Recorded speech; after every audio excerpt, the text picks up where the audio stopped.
श्री राम जय राम जय जय राम। श्री राम जय राम जय जय राम।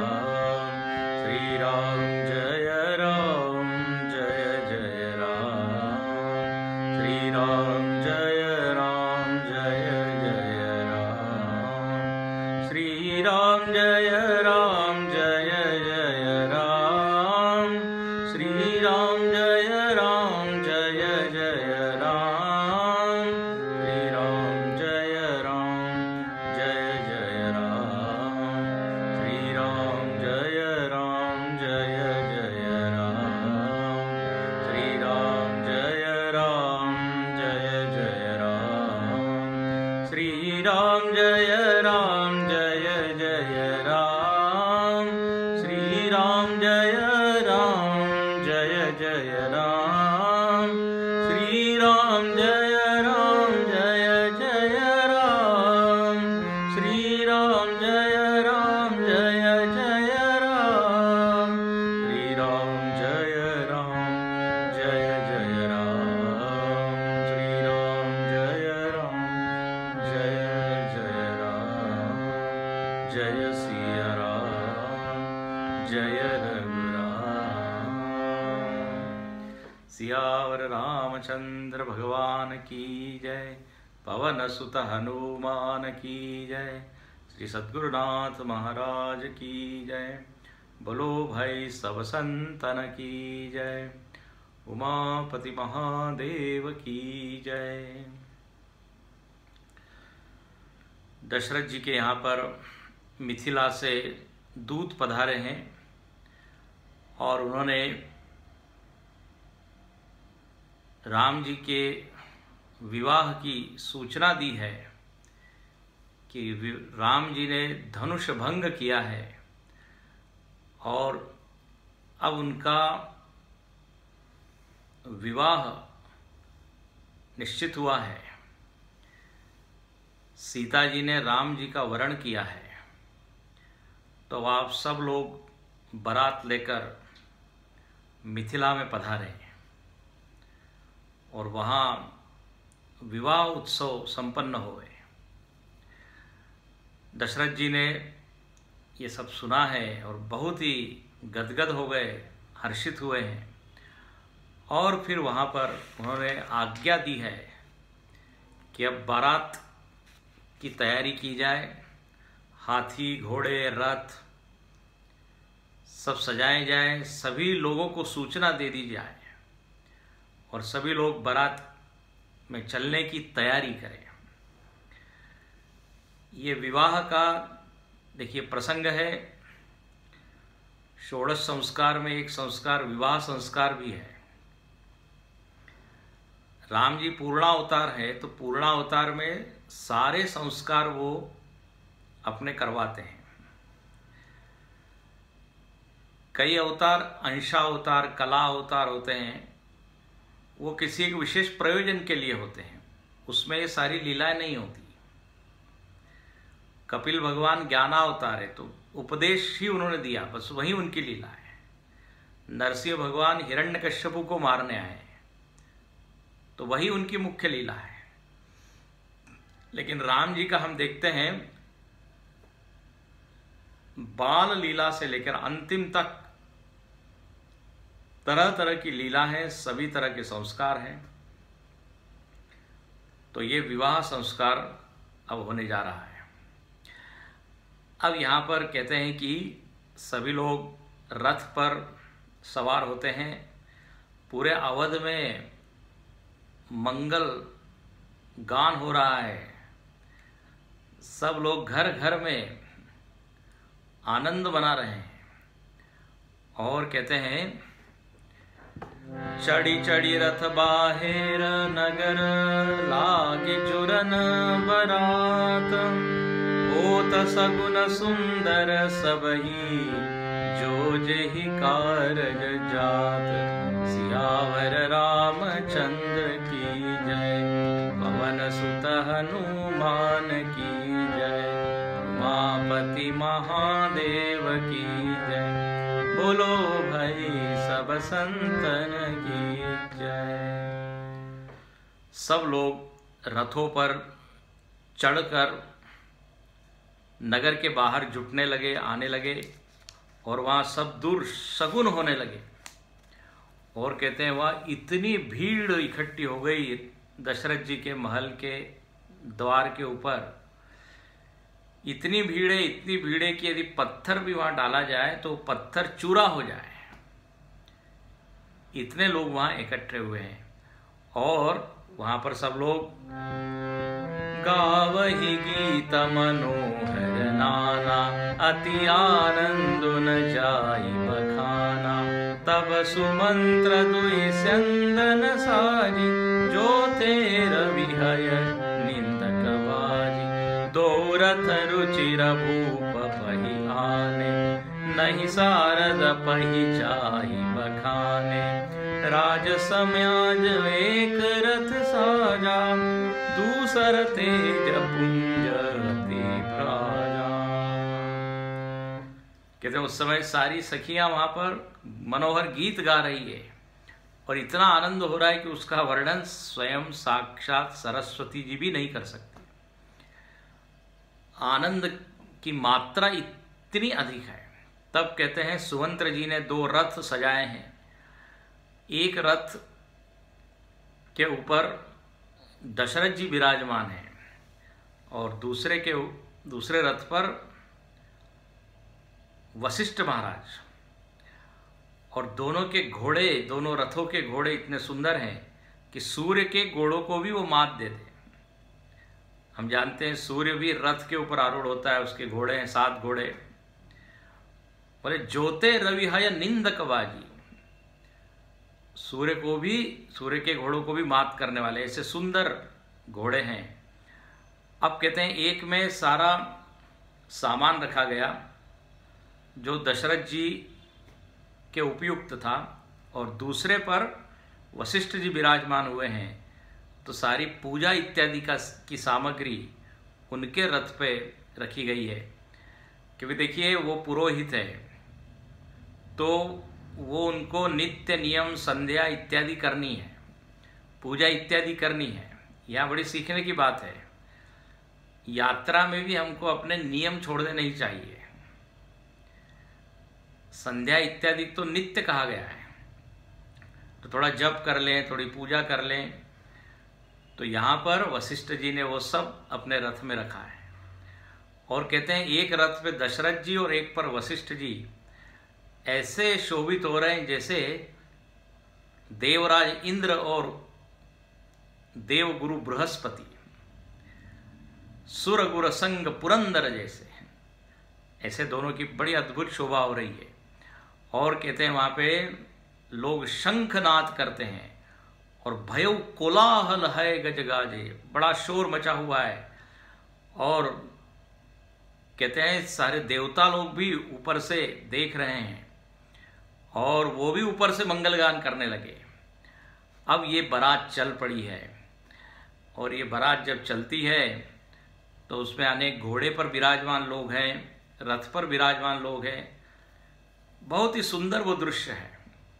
और यहाँ आश्चर्य की बात है कि घोड़े जो है वो नाच रहे हैं। तुरग नचावहि कुंवर बर, अकनि मृदंग निशान। नागर नट चितवई चकित, डगई न ताल बंधान। 302 नंबर के दोहे में लिखते हैं कि कई जो लोग हैं चतुर नट, वो जो है उन घोड़ों को नचा रहे हैं। प्राय हम देखते हैं जब बारात निकलती है रास्ते पे, तो क्या लोग नाचते हैं और घोड़ा खड़ा रहता है वो। लेकिन यहाँ उल्टा हो रहा है। साधारण बारात में वो लोग गाते रहते हैं, अलग अलग गाने गाकर उस पर नृत्य करते हैं। मेरे देश के यारो क्या कहना, ना वो एक गाना गाते हैं। यहाँ पर उल्टा हो रहा है, घोड़े नाच रहे हैं। और कहते हैं कि बिल्कुल भी ताल से डिगते नहीं है। जो ताल बज रहा है वो ढोल पे, ड्रम पे, वो उसके अनुसार बिल्कुल नाच रहे हैं। बड़े चतुर है वो। और वो कह रहे हैं घोड़े कि ये कोई साधारण विवाह थोड़ी है, साधारण विवाह में तो मनुष्य नाचते हैं। एक बार एक घोड़े को कहीं किसी कार्यक्रम में ले जाया गया, वहां पर वो आगे चल ही नहीं रहा था। बोले क्या बात है, क्यों नहीं चल रहा है? बोले इसके आगे जब तक कोई नाचेगा नहीं वो आगे चलेगा नहीं, क्योंकि उसको आदत लगी हुई है। थोड़ी थोड़ी देर पे लोग नाचते हैं, फिर वो रुकता है, तो जब जब वो नाचेगा तब उसको मालूम पड़ेगा हाँ यार रुकना है और फिर आगे चलना है। लेकिन यहां तो उल्टी बात है।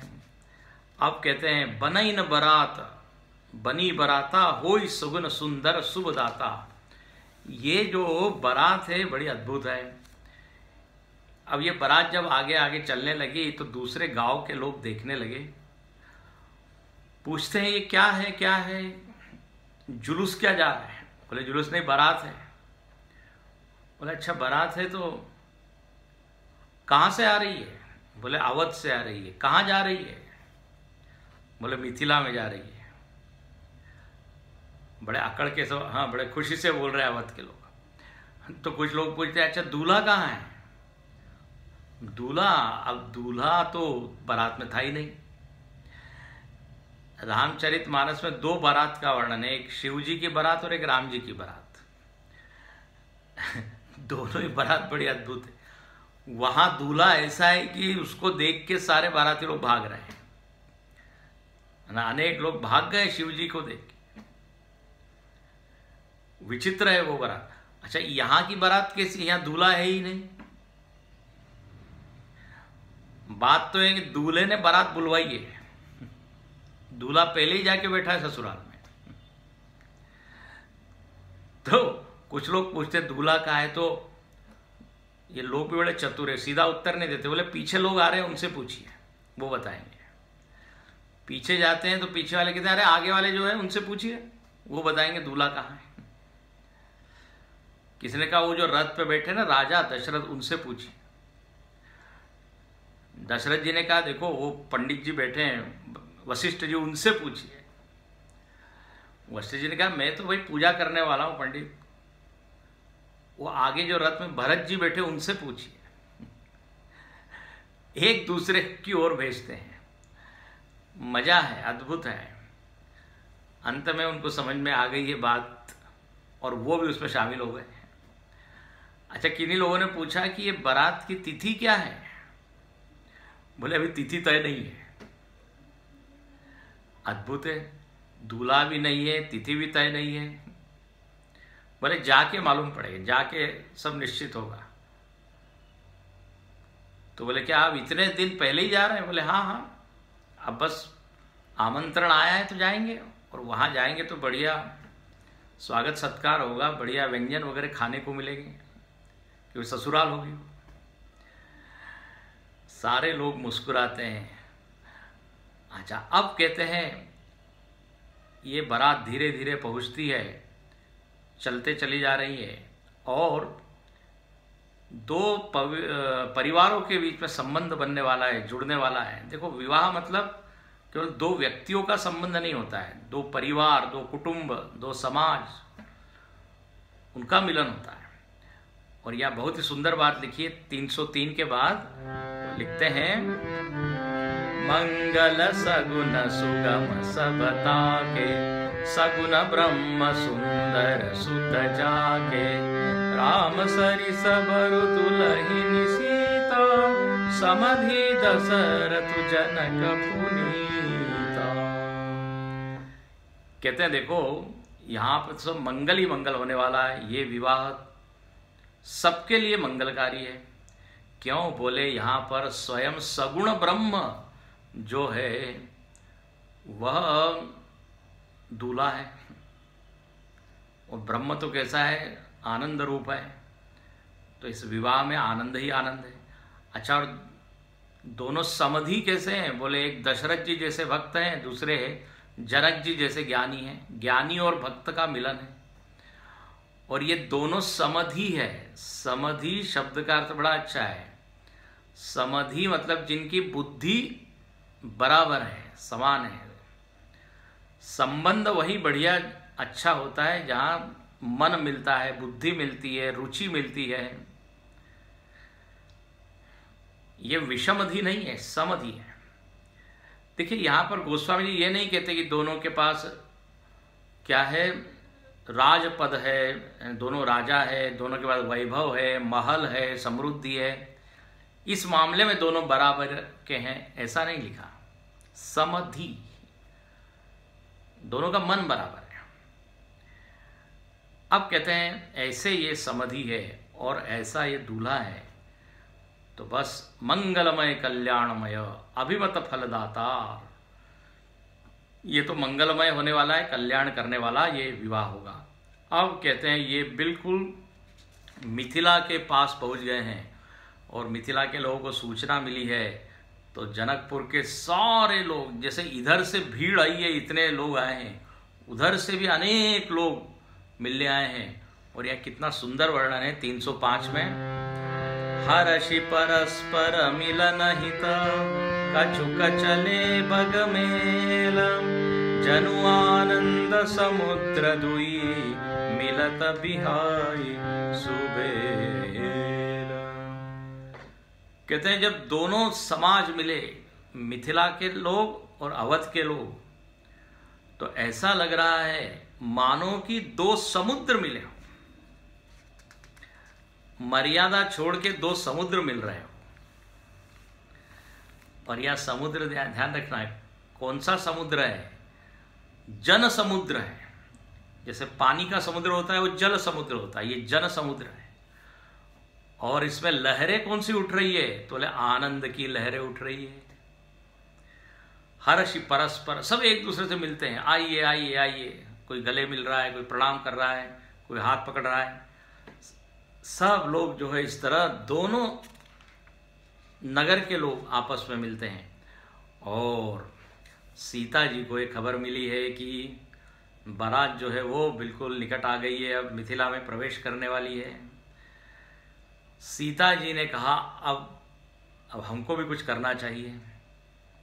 सीता जी तो आदि शक्ति है, सारी सिद्धियां उनके वश में हैं, तो कहते हैं कुछ महिमा प्रकट करनी चाहिए। इसलिए 306 के ऊपर की चौपाई है, जानी सी बरातपुर आई, कछु निज महिमा प्रकटि चनाई, हृदय सुमिरि सब सिद्धि बोलाई, भूप पहु नहीं करन पठाई, सिद्धि सब सियाय सुअकनी, गई जहाँ जनवास, लिए संपदा सकल सुख, सुरपुर भोग विलास सियावर, रामचंद्र की जय, पवन सुत हनुमान की जय, उमापति महादेव की जय, बोलो भाई सब संतन की जय। सीता जी ने जाना, उनको ये खबर मिली है, तो उन्होंने अपनी महिमा प्रकट की, सिद्धियों को बुलाया है और कहा कि ये जितने बाराती लोग हैं इन सब की आप क्या कीजिए, मेहमान नवाजी। हाँ, ऐसी सुख सुविधाएं इनको दीजिए जिससे सब प्रसन्न हो जाए, कोई नाराज न होए, कोई क्रोधित न होए, कोई असंतुष्ट न रहे। तो सारी सिद्धियां, रुद्धि सिद्धि कहते हैं, अणिमा गरिमा लगिमा महिमा, ये सब सिद्धियां हैं, प्राकाम्य ईशित्व इत्यादि। तो सारी सिद्धियां सीता जी के पास है। वो जाती है और वहाँ सारी अरेंजमेंट करती है, जिसको जो चाहिए, किसी को एसी चाहिए, किसी को पंखा चाहिए, किसी को फ्रिज चाहिए, किसी को टीवी चाहिए, हाँ, किसी को खाने पीने के लिए चाहिए, किसी को अच्छा बिस्तर चाहिए, किसी को कुर्सियाँ चाहिए, सब वहाँ पे प्रकट हो गया और वो देने लगे। राम जी भी समझ गए भीतर भीतर के, अच्छा सीता जी ने अपना विवाह के पहले ही सेवा करनी शुरू कर दी, बड़े प्रसन्न हुए हैं। हाँ, सिय महिमा रघुनायक जानी, हर्षे हृदय हेतु पहचानी। अच्छा, भाइयों ने, राम जी और लक्ष्मण जी ने ये खबर सुनी है कि अब पिताजी आ रहे हैं, सारे भाई आ रहे हैं, माता जी आ रही है, अब उनका मन हो रहा है कि तुरंत भाग के जाए और हम अपने पिताजी से मिले, माताजी से मिले, वशिष्ठ जी को प्रणाम करें। लेकिन सक उच्चाई कही न सकत गुरु पाही, साथ में विश्वामित्र जी है। अब गुरु जी है, उनके सामने कैसे एकदम बोल दे, तो थोड़ा संकोच हो रहा है। लेकिन विश्वामित्र जी ने आंखों से ही संकेत किया, बिल्कुल आप जाइए मिलने, उसमें क्या है संकोच की बात। और जो है भगवान दौड़ पड़ते हैं, दशरथ जी को एकदम दंडवत करते हैं, प्रणाम करते हैं। दशरथ जी को तो ऐसा लगा मानो कि जैसा कोई व्यक्ति बिल्कुल मरणासन्न हो और उसके जीवन में एकदम प्राण शक्ति बहुत बढ़ जाए तो कैसा उसको शक्ति का अनुभव होता है, उत्साह, स्फूर्ति, आनंद का अनुभव होता है। ऐसा ही दशरथ जी को हुआ, इतने दिनों के बाद मिल रहे हैं। उसके बाद कहते हैं लक्ष्मण जी भी मिले, फिर भरत जी, शत्रुघ्न जी, राम जी, लक्ष्मण जी, इन सब से आपस में एक दूसरे से मिलते हैं। और राम जी सारे बारातियों को देखते हैं तो बोले, बाराती लोग तो अति प्रसन्न हुए, बोले इतने दिन से आपका वियोग हम सहन कर रहे हैं, विरह। विश्वामित्र जी ले गए दोनों को जंगल में और फिर आने का नाम ही नहीं। तो राम ही देखी बारात जुड़ानी, प्रीति की रीत ने जाति बखानी। इतना प्रेम उमड़ रहा है कि उसका वर्णन हो नहीं रहा है। और कहते हैं ये सब लोग पहुंच गए हैं मिथिलापुर में। विवाह के लिए अभी समय है, कुछ दिन बाकी है। प्रथम बरात लगन ते आई, ताते पुर प्रमोद अधिकाई। बोले लगन से काफी दिन पहले आ गए हैं, तो जनकपुर के लोगों को तो बहुत खुशी है। बोले वाह, ज्यादा दिन, इनका हमको क्या मिलेगा, सानिध्य मिलेगा, सत्संग मिलेगा, इनसे हम राम जी के बारे में पूछेंगे। तो ब्रह्मानंद लोग सब लहई, बढ़ो दिवस निसी विधि सन गए। विधाता से सब लोग कहते हैं मानो कि क्या ये दिन जो है ना बढ़ते ही चले जाए, दिन रात बढ़ जाए, खत्म ना होवे, बड़े हो जाए। 24 घंटे होता है तो थोड़ा बढ़ जाए तो ज़्यादा आनंद मिलेगा। और बोले दोनों दशरथ जी और जनक जी, और दशरथ जी के पुत्र राम जी और जनक जी की कन्या सीता जी, बोले ये सब क्या है, पुण्य ही पुण्य है, पुण्य की मूर्ति है। बहुत ही सुंदर। जनक सुकृत मूर्ति विदेही, ये दोनों राजा तो पुण्य की सीमा है, जनक जी पुण्य की मूर्ति है, और दशरथ जी ने भी ऐसा ही लग रहा है मानो कि पुण्य ने ही एक शरीर धारण किया।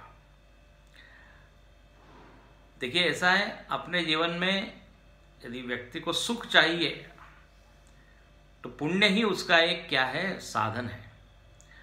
आप देखिए यहाँ इनके इतने पुण्य है कि आदि शक्ति कन्या के रूप में आई और परब्रह्म ही पुत्र के रूप में आया। पुण्य से बहुत बड़ी बड़ी चीज हम प्राप्त कर सकते हैं। समाज में या सामान्य लोगों को धन की कीमत तो मालूम है कि धन से बहुत चीजें हम प्राप्त कर सकते हैं, इसलिए सारे लोगों का ध्यान धन पर ही होता है। जितना अधिक धन कमाए उतना अधिक समृद्धि, सुख, ये। लेकिन धन की मर्यादा है, धन में लिमिटेड कैपेसिटी है, ज्यादा वस्तु उससे मिल नहीं सकती, जो बाजार में वही खरीद सकते हैं। लेकिन अच्छा पति, अच्छा पत्नी, अच्छी पत्नी, अच्छा पुत्र, अच्छी परिस्थिति, ये पुण्य से ही मिलती है। पैसा कितना भी हो, उससे ज्ञान नहीं मिलता, उससे प्रेम नहीं मिलता, उससे लोगों का विश्वास हम नहीं जीत सकते। ये पुण्य की कमाई है। और ये पुण्य ऐसे हैं जो केवल इसी जगत में काम नहीं आते, आगे की गति के लिए भी पुण्य ही काम आते हैं। धर्मो मित्रम मृतस्य च, ऐसा लिखा है। मृत व्यक्ति का यदि कोई साथी है तो वो क्या है, उसने किया हुआ धर्म, वही उसको सद्गति प्रदान करता है। तो यहां पर तो सारे के सारे लोग पुण्यात्मा हैं।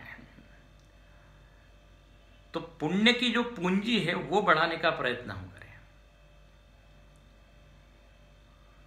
ऐसा लिखा है कि 4 पदार्थ है जग माही, कर्महीन नर पावत नाही।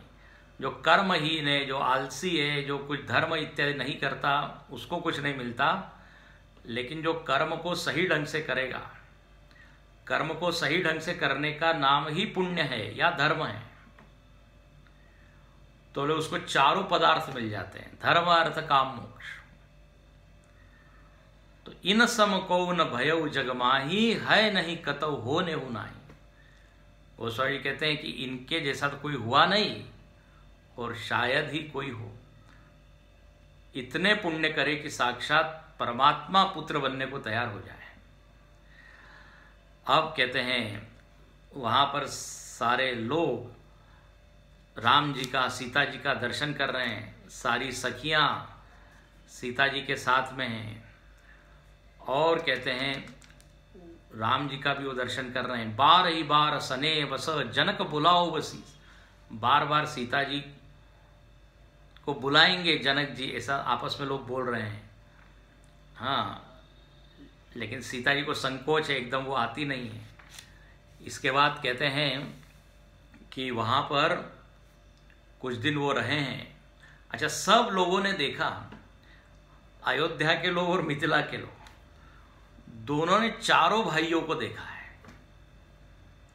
अभी तक तो केवल राम लक्ष्मण को ही देखा था, मिथिला के लोगों ने चारों को देखा। तो सबके मन में एक ये भाव आया है कि चारों का ही विवाह यहाँ हो जाए तो कितना सुंदर। व्याह हो चारियो भाई, यही पुर हम सुमंगल गावई। चारों का विवाह यहाँ हो जाए तो इससे बढ़िया मंगल की क्या बात हो। अधिकस्य अधिकम फलम, अधिक का अधिक फल होता है। एक विवाह में इतना आनंद है तो चारों का विवाह होने में कितना आनंद होगा। तो ये इसको कहते हैं समष्टि इच्छा। समष्टि इच्छा भगवत इच्छा होती है। तो कहते हैं वह सब लोग ऐसी कामना कर रहे हैं, प्रार्थना कर रहे हैं, और आगे हम देखेंगे वैसा ही हुआ है। यही विधि सकल मनोरथ करे, इसको मनोरथ कहते हैं, मनोरथ करते। अच्छा, कुछ दिन वहीं रहे सब लोग। अब कहते हैं अब जरा तिथि निश्चित कर लें।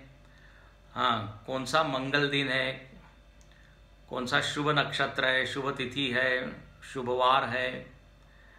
तो वो सोचा गया। ब्रह्मा जी ने जो है वो मुहूर्त निकाला है, और यह वर्णन आता है 311 के बाद। मंगल मूल लगन दिन आवा, हिम ऋतु अगहन मास सुहावा। ग्रह तिथि नखतु जोग बरबारू, लगन सोदी विधि कीन विचार। पठे दीनी नारद सन सोई, गनी जनक के गनक ही जोई। सुनी सकल लोगन यह बाता, कहि ज्योतिषी आहि विधाता। धेनु धूरी बेला विमला, सकल सुमंगल मूला। विप्रन कयो विदेह सना, जानि सगुन अनुकूल। सियावर रामचंद्र की जय, पवन सुत हनुमान की जय। उमापति महादेव की जय, बोलो भाई सब संतन की जय। मंगल का जो मूल है, वो जो दिन है, जो लग्न है, वह निश्चित किया गया। हेमंत ऋतु है, अगहन का मास है, अगहन महीना है। ग्रह तिथि नक्षत्र योग ये सब श्रेष्ठ हैं, और ये ब्रह्मा जी ने सब निश्चित किया। ब्रह्मा जी ने कहा अब ये जो है लग्न पत्रिका देनी चाहिए जनक जी के यहाँ। नारद जी ने कहा हम देंगे पत्रिका। बोले क्यों? पिछला हिसाब जो है भगवान से पूरा करना है। हमको तो विवाह करने नहीं दिया इन्होंने। हाँ, लेकिन हम ऐसा नहीं करेंगे, हम जरूर इनका विवाह होने देंगे। एक संत ने बड़ी अच्छी व्याख्या की, बोले राम जी ईश्वर है, सीता जी जो है वो जीव है। ईश्वर और जीव को मिलाने वाला कौन है? तो बोले महात्मा है। ऐसा कहीं कहीं प्रकार, एक भगवान है, एक भक्त है। भक्त को भगवान से मिलाने वाला एक बीच में महात्मा चाहिए। तो वो कौन है? नारद जी, परम भक्त। नारद जी कहने लगे हम जाएंगे, और नारद जी के हाथ वो पत्रिका दी गई। अब कहते हैं सब लोगों ने उसको स्वीकार किया है, और अब तिथि की घोषणा हो गई। अब फिर सब लोग जो है मंगल गान करने लगे। और यह वर्णन है, देवताओं ने कहा कि अब उनकी भी एक मीटिंग हुई, बोले अब इस विवाह में हमको भी जाना चाहिए। और सब लोग जो है तैयार हो के चलते हैं। और इन लोगों के पास तो अपने अपनी प्राइवेट क्या एयरवेज है, विमान है। इंद्र एयरवेज और सूर्य एयरवेज, सब अपने अपने विमान को सजाते हैं। सुरन सुमंगल अवसर उजाना, वर्षई सुमन बजाई निशाना। जोर जोर से वाद्य बजाने लगे और सब चलते हैं। और देखिए यहाँ वर्णन है 314 के ऊपर की चौपाई। जब उन्होंने देखा है जनकपुर को और जनकपुर की शोभा देखी, तो उनको बड़ी लज्जा आई कि बोले स्वर्ग में भी ऐसी सुंदरता नहीं है।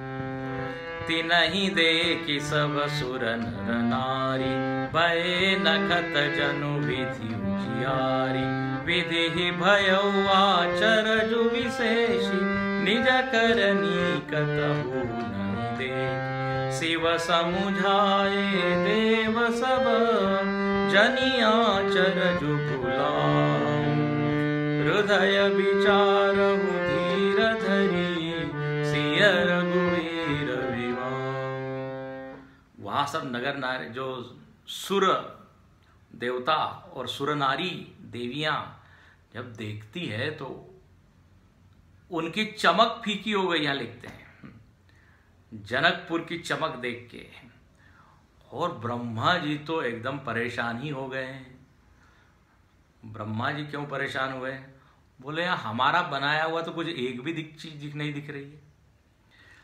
ब्रह्मा जी कहते हैं हम तो भाई जगत के को बनाने वाले हैं, यहाँ हर चीज हमने बनाई है, लेकिन आश्चर्य है निज करनी कछु कतहु न देखी, और इतनी सुंदर सब चीजें बनी हुई है। थोड़ा उनको इन्फीरियरिटी कॉम्प्लेक्स आया, होता है ना, हीन भाव। अरे हम छोटे हैं, ये किसकी कृति है? अब ये तो सारी सीता जी की ही कृति है, आदि शक्ति की, आदि माया की। तब कहते हैं शिव जी ने ब्रह्मा जी की ओर देखा, कहा देखिए महाराज आप जो है ना किसके शादी में आए हैं? जगत पिता के शादी में आए हो, जगत पिता और जगत माता। तो आप अपनी कृति यहाँ क्या देखोगे? सब उन्हीं की कृति है। आपको तो एक पोस्ट दी है, एक पद दिया है और एक छोटे मोटे जग बनाने के लिए कहा है, लेकिन आपके ऊपर जो है वो तो यही है, राम जी सीता जी, ये परमेश्वर है, उनकी कृति है। तो आप प्रणाम कीजिए उसको, आप अपने अहम को मत देखिए। सिय समुझाए शिव समुझाए देव सब, जनि आचरजु भुला। और सारे देवताओं को भी समझाया शिव जी ने, क्योंकि देखिए शिव जी के तो इष्ट कौन है? राम जी है, बड़े प्रसन्न है, महिमा भगवान की बता रहे हैं। और कहते हैं आप जो है हृदय विचार हो धीर धरी, सिय रघुवीर विवाह। ये राम जी का सीता जी का विवाह है, उनकी महिमा को आप प्रणाम कीजिए, और जितना हो सके, जितना ज़्यादा हो सके उनका दर्शन कीजिए, उनकी सेवा कीजिए। ऐसा अवसर मिलता नहीं है। बोले जिसका नाम लेते ही सारा अमंगल मूल से नष्ट हो जाता है। हाँ, जिनका नाम ही मंगलकारी है, तो ऐसे राम को आप प्रणाम कीजिए, उनका ध्यान कीजिए। और शिव जी ने काफ़ी समझाया। उसके बाद बहुत सुंदर बात हुई। शिव जी जो है ना पंचमुखी भी है, तो शिव जी और एक मुख में शिव जी के 3 नेत्र हैं। बोले हम तो 15 नेत्रों से भगवान का दर्शन करेंगे। कार्तिकेय ने कहा हम भी कम नहीं, हमारे पास भी कितने हैं, षडानन है वो, तो 6 दूनी 12 नेत्र है। इंद्र हंसने लगा, कहने लगा हमारे पास तो 1000 नेत्र है। इंद्र को बहुत अच्छा लगा कि हमको जो शाप दिया था गौतम ऋषि ने बहुत अच्छा, आज मैं 1000 नेत्रों से भगवान का दर्शन करूंगा। गौतम ऋषि ने शाप दिया था जब उसने अहल्या के साथ गलत व्यवहार किया था कि तुम्हारे शरीर में सब नेत्र ही हो जाए। और ब्रह्मा जी को बड़ा बुरा लग रहा है, बोले मेरे पास केवल 4 ही मुख हैं, तुम केवल 8 ही आंखें, सब लोगों के पास तो बहुत ज़्यादा आंखें। हाँ, तो ऐसे यहाँ पर बड़ी सुंदर ये आपस में चर्चा कर रहे हैं, भगवान की महिमा का वर्णन कर रहे हैं। अब कहते हैं कि वह दिन आया है जिस दिन विवाह होने वाला है, तो भगवान राम को जो है वो घोड़े के ऊपर ना आज बैठना है। तो अब घोड़ा कौन बनेगा, तो यहाँ वर्णन आता है 316 के ऊपर जो छंद है उसमें, जन बाजी वेश बनाई मन सिज राम हित अति सोवई। जो कामदेव है ना, कामदेव वही घोड़े का वेश लेके आया है और उसने कहा हम भगवान की सेवा करेंगे इस रूप में। और अपने उस सुंदर रूप से ही उसने जो है सब लोगों को मोहित कर लिया, अश्व के रूप में। अब कहते हैं भगवान उस पर विराजमान हैं और सरस्वती भी उसका वर्णन कर नहीं सकते। शंकर राम रूप अनुरागे नयन 15 अति प्रिय लागे। शिव जी को बड़ा अच्छा लग रहा है कि हमारे पास 15 नेत्र है और हम पूरे सारे नेत्रों से भगवान का दर्शन कर रहे हैं। अभी हमने नेत्रों की बात की, सब लोग भगवान का दर्शन करते हैं। और वास्तव में जब शिव जी चल आ रहे थे यहाँ पर विवाह में शामिल होने के लिए, तो पार्वती जी ने शिव जी से कहा कि आप मत जाइए वहाँ। शिव जी ने कहा क्यों? बोले वहाँ पे जो कामदेव है ना वो घोड़ा बनने वाला है और आपको तो कामदेव से बड़ी चीड़ है। आप वो कामदेव को देखेंगे और वह नेत्र से जो अग्नि निकलेगी वो भस्म हो जाएगा वो, फिर वहाँ तो सारा विवाह का वातावरण ही सब गड़बड़ हो जाएगा। आप चलिए जरूर, लेकिन वो घोड़े को मत देखिए। वैसे नहीं चलिए तो बहुत अच्छा, चले तो वो काम को मत देखिए, आप राम को देखिए ऊपर जो बैठे हैं, क्योंकि काम को देखते ही नेत्र से अग्नि बरसती है। ये बहुत सुंदर यहाँ पे पार्वती जी ने बात कही। शिव जी ने ये सुना तो शिव जी ने कहा देखो माता जी, बात ऐसी है कि काम से हमको कोई आपत्ति नहीं है। जिस काम के ऊपर राम जी बैठे हो तो वहां पर हम क्यों उसके ऊपर नाराज होंगे। राम के द्वारा यदि काम नियंत्रित है तो वो तो सबका भला करता है। ऐसे काम की तो सबको जरूरत है, तभी सृष्टि चलती है। लेकिन काम जब अनियंत्रित हो तो ऐसे काम को जरूर हम जलाते हैं। अब जिसके ऊपर राम जी बैठे हो, विराजमान हो, वो काम तो संयमित है और तब हम दोनों को देखेंगे और हमारे नेत्र से ये अग्नि प्रकट नहीं होगी बल्कि जल प्रकट होगा, अश्रुधारा बहेगी, क्योंकि राम जी का दर्शन हो रहा है। तो आप चिंता न कीजिए। इसलिए यहाँ शिव जी अपने 15 नेत्रों से भगवान को बड़े हर्षित होकर उनका दर्शन करते हैं। अब हुआ ये कि वैदिक और लौकिक जो विधियां हैं उन विधियों के द्वारा विवाह की जो सारे जो कर्मकांड इत्यादि होते हैं, हवन इत्यादि होते हैं, वो सब होने लगे। हाँ, सीता जी को भी मंडप में लाया गया है और यहाँ छंद में वर्णन आता है 322 में, आचारु करि गुरु गौरी गणपति मुदित विप्र पूजावहि, सुर प्रकटि पूजा लेहि ते, आशीष अति सुख पावहि, मधुपर्क मंगल द्रव्य जोजे, समय मुनि महमहु चहे, भरे कनक गोपर कलश सोत, लिए ही परिचारक रहे। पर जैसा वहाँ कुल धर्म और कुलाचार था उसके अनुसार गौरी, गणपति, गणेश जी, हाँ, ब्राह्मण लोग इन सब देवताओं की पूजा करने लगे और सारे देवताओं को जो जो भी दिया जाता है वो देवता स्वयं आके वहाँ पे ग्रहण करते हैं और कुल की रीति के अनुसार सब वहाँ पे विधियाँ होने लगी। अब कहते हैं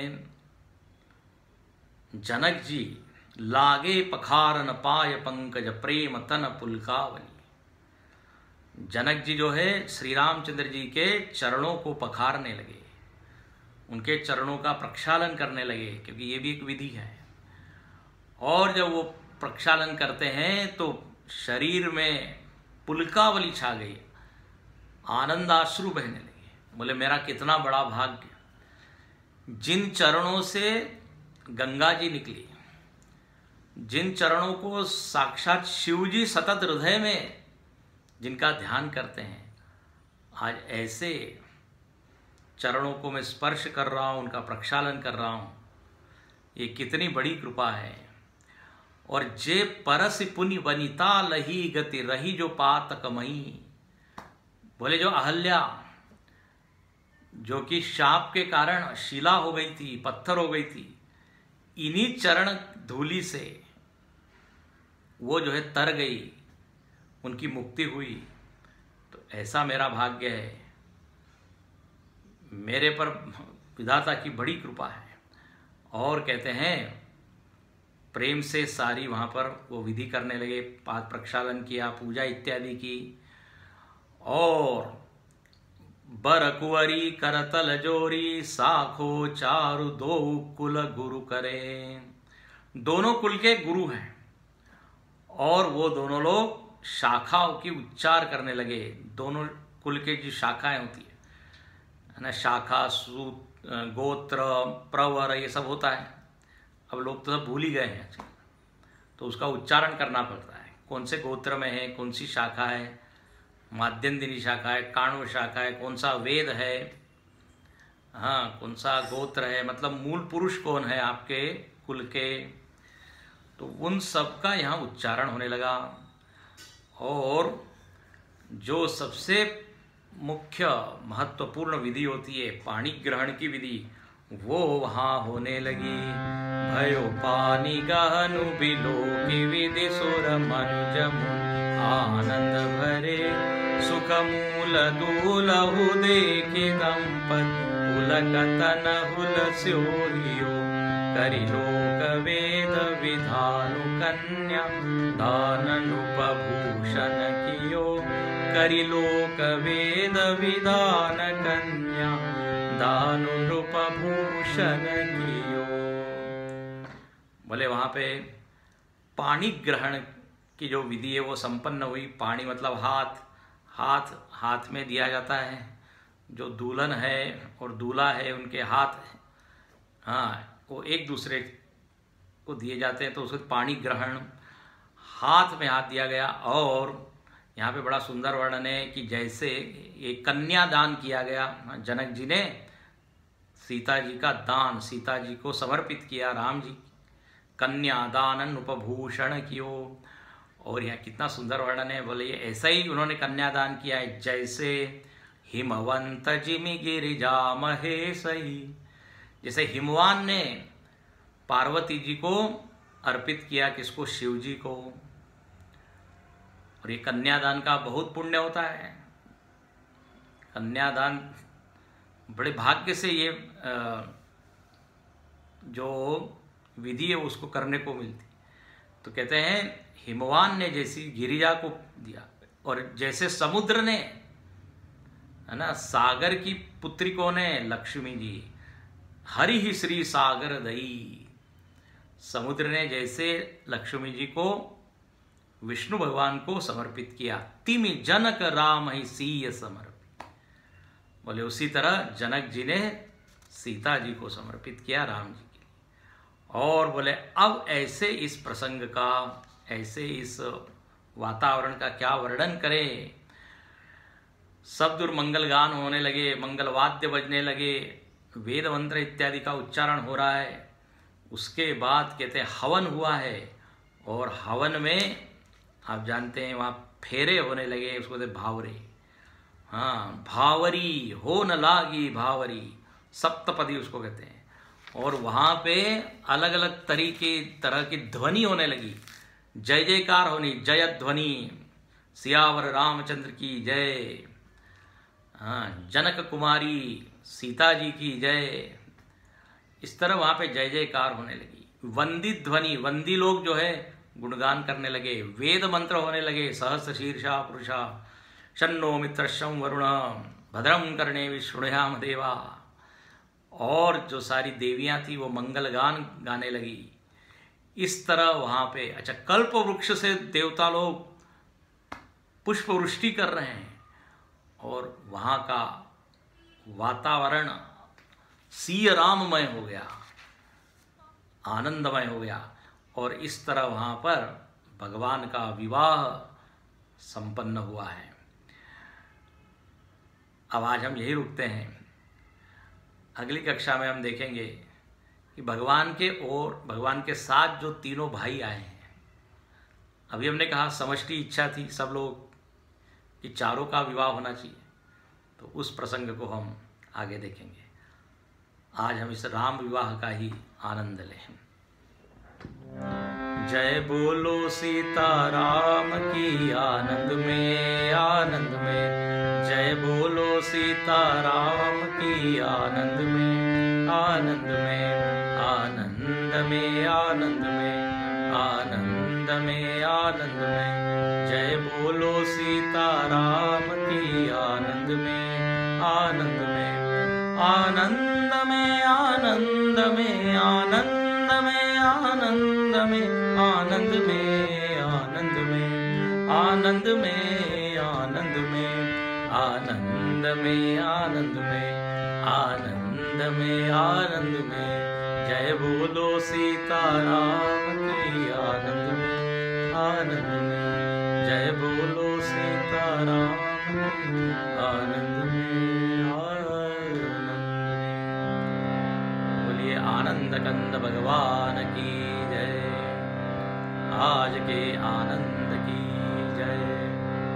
सियावर रामचंद्र की जय। पवन सुत हनुमान की जय। ओम पूर्णमद पूर्णमिदं पूर्णात् पूर्णमुदच्यते पूर्णस्य पूर्णमादाय पूर्णमेवावशिष्यते। ओम शांति शांति शांति। हरि ओम। श्री गुरुभ्यो नमः। हरि